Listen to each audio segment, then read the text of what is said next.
Welcome po sa ating kusina. Samahan niyo po ako ngayon, magluluto ako ng sinampalukang manok. Una po muna, magigisa tayo ng bawang. Yan. Isusunod na po natin ang sibuyas at ang luya. Ilalagay na rin po natin ang kamatis. Yan.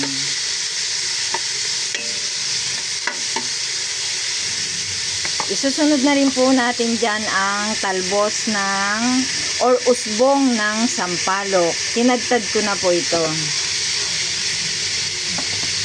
Yan. Lulutuin lang po natin yan. Yan, kapag luto na po ang usbong ng sampalok, lagay ko na po ang manok.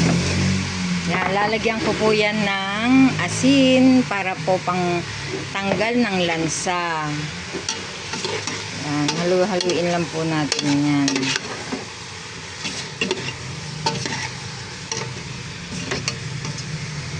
Hayaan muna natin siya dyan hanggang sa kumulo siya.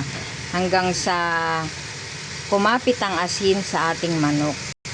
Yan, kapag kumapit na po ang asin sa manok, ilagay na po natin ang pampalasa niya. Chicken cubes. Lagyan na rin po natin ng tubig. Ito ang magsisilbing sabaw ng ating sinampalukan. Papakuluin lang po muna natin yan. Kapag luto na po ang ating manok, ilagay na po natin ang pampaasim. Yan. Haluin lang natin sandali. Pagkatapos, ilagay na rin po natin ang siling berde para mabango ang ating sinampalukang manok. Yan, kumukulo na po yan. Yan.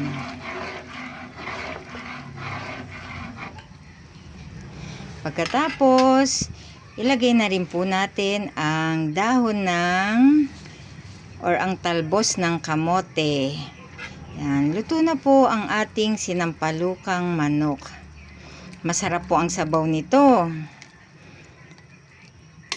Yan, perfect po sa pananghalian. Meron tayong mainit at maasim na sabaw. Yan, sandali lang po maluto yan talbos na yan, kaya pwede na po yan. Okay na to? Yan.